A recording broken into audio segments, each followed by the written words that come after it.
Bueno, Fran, debatir un tema con usted no, en realidad no, pero sí quisiera hacerle algunas preguntas a ver qué postura tiene usted sobre esta cuestión de la inmortalidad del alma, de todo eso. De muchos textos bíblicos que sacan los iglesieros para decir que ese lugar existe. Si puede, explíqueme, ¿cómo explicaría usted esta historia de el rico y Lázaro? ¿Cómo lo explicarías? ¿Cómo demostrarías que no es una historia real, sino que simplemente una especie de prosopopeya? Bien, Marcela, vamos a dar resolución a tu pregunta interesante en cuanto a la narrativa parábola de Jesús en el capítulo 16 de Lucas. Bien, eh, fue una prosopopeya lo que enseñó Jesús. Esto apoya la doctrina o dogma católico, evangélico y, por supuesto, el trasfondo platónico que fue la cuna de esta doctrina errada, esta enseñanza torcida, demoníaca, bien, en cuanto a la inmortalidad del alma. Bien, vamos a centrarnos en el versículo 19, que es el inicio de esta parábola de Jesús. También podríamos llamarla parábola historia. Había un hombre rico que se vestía de púrpura y de lino fino y hacía cada día banquete con esplendidez. Este hombre, adinerado, una condición social económica solvente y que hacía todos los días reuniones, eh, ágapes. Nos imaginamos la escena, la gente iba, comía y de pronto también pensamos que había otras cosas más como inmoralidad sexual, libertinaje. Bien, versículo 20. Había entonces un mendigo también llamado Lázaro, que estaba echado a la puerta de aquel lleno de llagas. La contrapartida, ¿correcto? Primero, la descripción del hombre rico y luego el nombre que Jesús le da a esta persona, Lázaro. Surge la pregunta, ¿fue una prosopopeya? ¿Fue una narrativa? ¿Existieron estos hombres en la vida real? Yo creo que sí, Marcela. Yo creo que sí. Sin embargo, esto no es la demostración con la evidencia para apoyar la doctrina errada de la inmortalidad del alma, ¿correcto? Versículo 21. Y ansiaba saciarse de las migajas que caían de la mesa de aquel, o del rico, y aun los perros venían y le lamían las llagas. Es decir, este hombre, un mendigo, enfermo, esperaba pues al menos las sobras del rico. Pero el rico mostraba su insensibilidad, eh, su cierre del corazón, un corazón endurecido, sin temor de Dios, sin misericordia, obviamente. Versículo 22. ¿Cuál fue el destino de ambos? Aconteció que murió el mendigo y fue llevado Lázaro eh, por los ángeles al seno de Abraham, al seno de Abraham. Y murió también el rico y fue sepultado con bombos y platillos. Nos imaginamos nuevamente la escena. Murió, descanse en paz, un hombre que hizo lo bueno, bonachón, muy adinerado, pero que compartía sus bienes, organizaba banquetes todos los días, fiestas, nos invitaba a comer, a beber y él hacía espectáculos. Un hombre de Dios, un hombre sin duda que está ya cerca en la misma presencia del Padre Celestial, ¿no? A diferencia del mendigo que de forma intrascendente falleció, bien, nadie se enteró, pero lo cierto es que murió el mendigo y fue llevado al seno de Abraham. Aquí Jesús emplea ya una figura literaria, una prosopopeya, caracteres reales que sucederán en el futuro, no inmediatamente después de la muerte, Marcela. ¿Bien? ¿De acuerdo? No inmediatamente después de morir, porque cuando uno muere, ¿qué leemos, por ejemplo, en el capítulo, vamos a Eclesiastés, ya sobre el final del libro, Eclesiastés capítulo 12, versículo 7, y el polvo vuelve a la tierra. Lo mismo que Dios le dijo a Adán, polvo eres y al polvo volverás. La muerte física, el polvo vuelve a la tierra como era, y el espíritu, que no es el alma, porque el alma somos nosotros, la persona integral corpórea, somos almas, el espíritu, ese ruaj, ese neuma, vuelve a Dios que lo dio. ¿Qué es el espíritu? No es el alma, no es una entidad inmaterial. Sencillamente el espíritu es la fuerza vital, la energía misma de Dios con la cual nos mantenemos vivos. Por eso el escritor de Santiago va a escribir en su epístola. Busquemos Santiago, libro de Santiago, capítulo 2, versículo 26. Porque como el cuerpo sin espíritu, ahí está, sin la fuerza vital, sin la energía de Dios, está muerto, la analogía, así también la fe sin obras está muerta. Sencillamente esto. No hay conciencia después de la muerte. Pero aquí Jesús nos traslada al futuro, al destino futuro. Versículo 24. Entonces él, versículo 23. Y en el Hades, dice, murió también el rico y fue sepultado, ¿no? Y en el Hades, este hombre rico alzó sus ojos estando en tormentos y vio de lejos a Abraham y a Lázaro en su seno. Estando lejos, vio a Abraham. Sin duda, este hombre rico estaba en tormentos, pero el Hades es el imperio de muerte. No tiene en absoluto que ver y se está relacionando de una forma errada con el infierno o con el lago de fuego y azufre. Bien. Y en el Hades, alzó sus ojos estando en tormentos. El infierno o el lago de fuego y azufre va a implicar un tormento temporal, porque la Biblia nos enseña un aniquilanismo, es decir, una destrucción total para aquellos que están perdidos sin Dios, sin Cristo.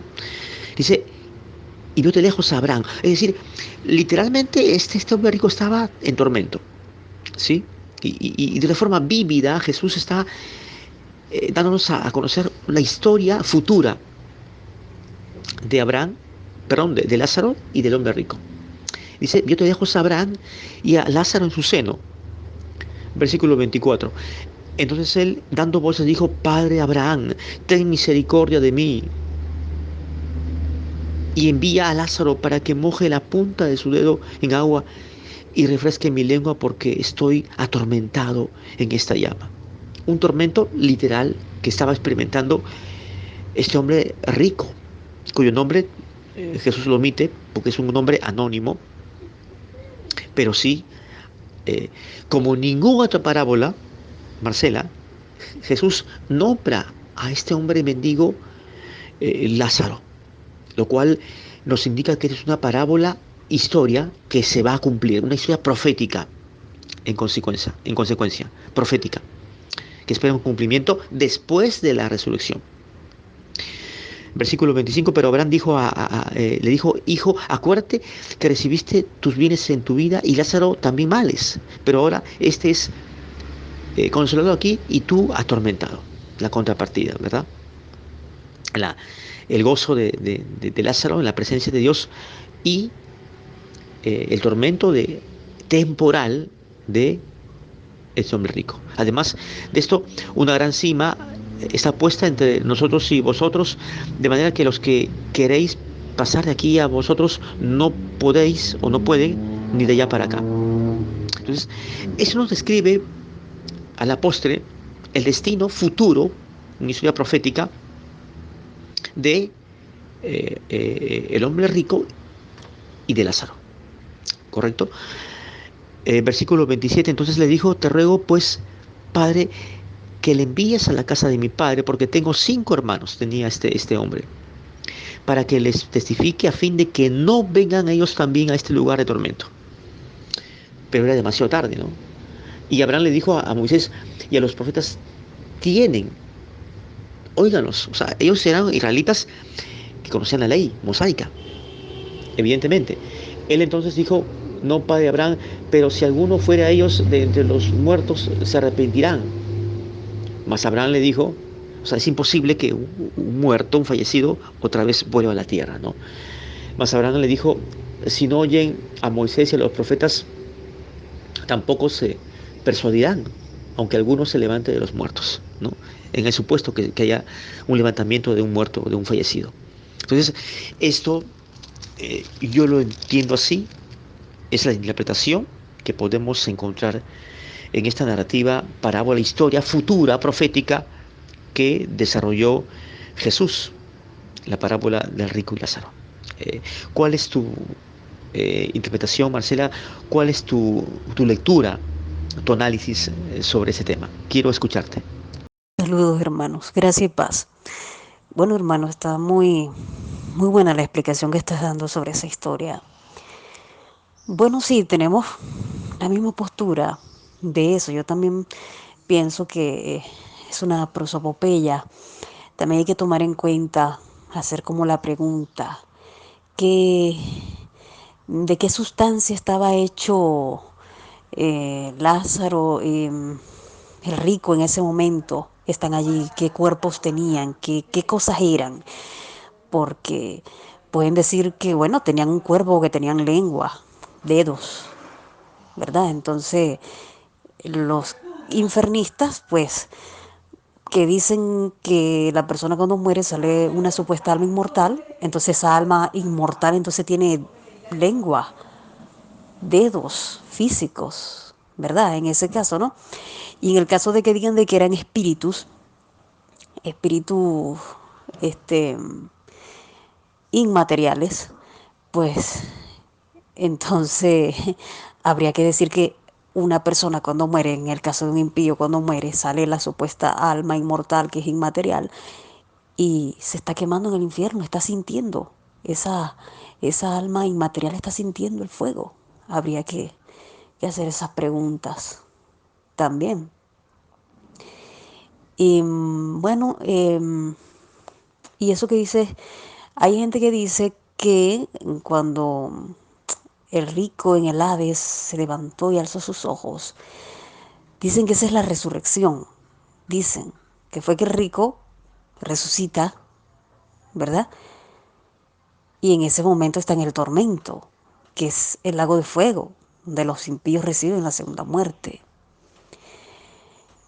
Y hay un paralelo creo yo que es un paralelo, no sé si estoy equivocada, de esta historia de Rico y Lázaro. Hay un paralelo en la Biblia que habla y cuando Jesús dijo que verán a Abraham, a Isaac, a Jacob en el reino, mientras ustedes serán excluidos.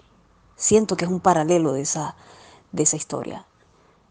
En el futuro, pues, en el futuro, cuando esta gente sea excluida porque va a sufrir la condenación allá en el lago de fuego y los demás van a estar junto a Abraham. Bueno, pienso yo que es así, hermano. Bien, evidentemente, hermana Marcela, la sustancia corpórea que tendrán en el futuro, tanto Lázaro, el mendigo, como el rico, no va a ser la misma que tenemos nosotros. De hecho, ellos tienen sus miembros ahí. Nótese en el capítulo 16 de Lucas, eh, en el versículo 24, entonces él, dando voces, dijo, Padre Abraham, ten misericordia de mí, Padre, porque Abraham, el patriarca de la fe, obviamente, y envía a Lázaro para que moje la punta de su dedo en agua, un miembro, la mano, el dedo, y refresque mi lengua, otro miembro del cuerpo, porque estoy atormentado en esta llama. Este hombre rico Marcela era consciente, plenamente consciente de lo que sentía. Bien, entonces el lenguaje detrás de esa prosopopeya que usa Jesús, de esta personificación, eh, de este cuadro profético futuro, mm, pues se traslada Jesús a la corporidad de quienes vamos a resucitar, ¿no? Eh, Vamos a Juan, en el capítulo, Juan capítulo 5, en el versículo 28 y 29 leemos textualmente: no os maravilléis de esto, porque vendrá hora cuando todos los que están en los sepulcros, en el cementerio, en la sepultura, en el Hades, el poder de la muerte, oirán su voz. Es decir, nosotros vamos a recibir una audición espiritual, ¿cierto? Versículo 29. Y los que hicieron lo bueno saldrán a resurrección de vida, mas los que hicieron lo malo a resurrección de muerte. Y esta parábola, historia, nos enfoca en la resurrección futura del mañana, tanto del rico como de Lázaro. La resurrección. La gran pregunta, ¿no? Eh, ¿Qué clase de sustancia eh, va a caracterizar ese cuerpo resucitado? La palabra resurrección es la traducción del vocablo griego anastasis. Anastasis significa sencillamente ponerse de pie, ¿no? Levantarse, ponerse de pie. Entonces, pero cuando leemos el tratado paulino concerniente a la resurrección, en Primera de Corintios capítulo 15, podemos notar algunos elementos. Bien, capítulo 15, leemos ahí: en un momento, en un abrir y cerrar de ojos, a la final trompeta, está hablando de la parucía o del retorno de Jesús, porque se tocó la trompeta, y los muertos, ahí está, serán resucitados, número uno, incorruptibles. Es decir, no será un cuerpo ya sujeto al envejecimiento, que se va a trastocar en polvo, se va a descomponer y se va a corromper, se va a putrefactar. Segundo, y nosotros seremos transformados, está hablando de una vida transformada o trastocada o transfigurada o cambiar de forma cuando ocurra el descenso de Jesús en su segunda venida. Versículo 53. Porque es necesario que esto corruptible se vista de incorrupción y esto mortal, bien, que muere, perece, se vista de inmortalidad. Y cuando esto corruptible se haya vestido de incorrupción y esto mortal se haya vestido de inmortalidad, entonces se cumplirá la palabra que está escrita: sorbida es la muerte en victoria. Está hablando Pablo, la pregunta es, ¿de la resurrección de toda la humanidad?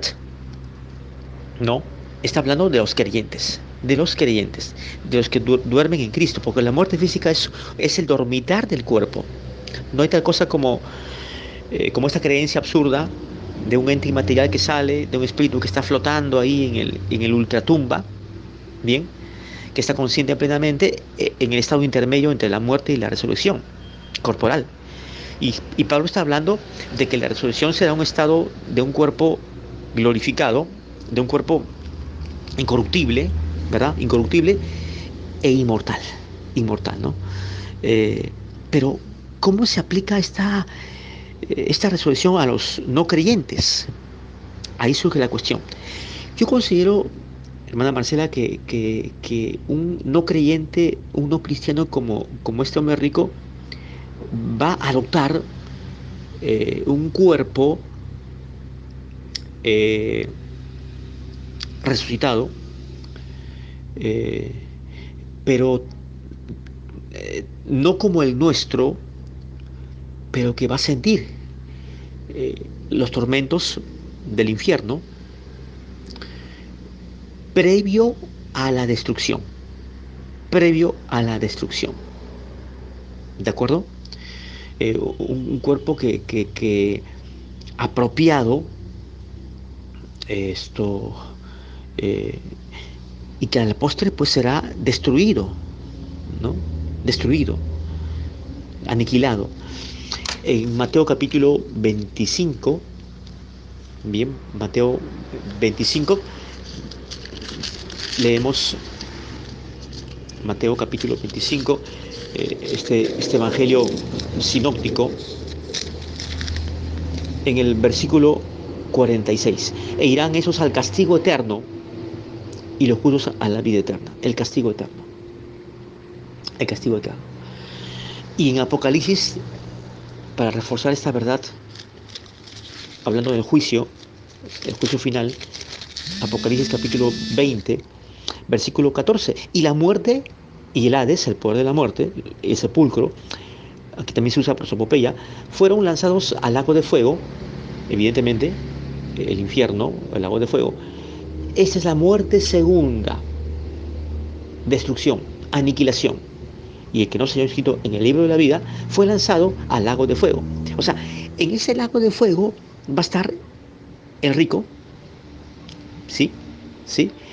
Eh, y posteriormente ocurrirá a este hombre rico la muerte segunda, destrucción, aniquilación. Así es, mi hermana Marcela.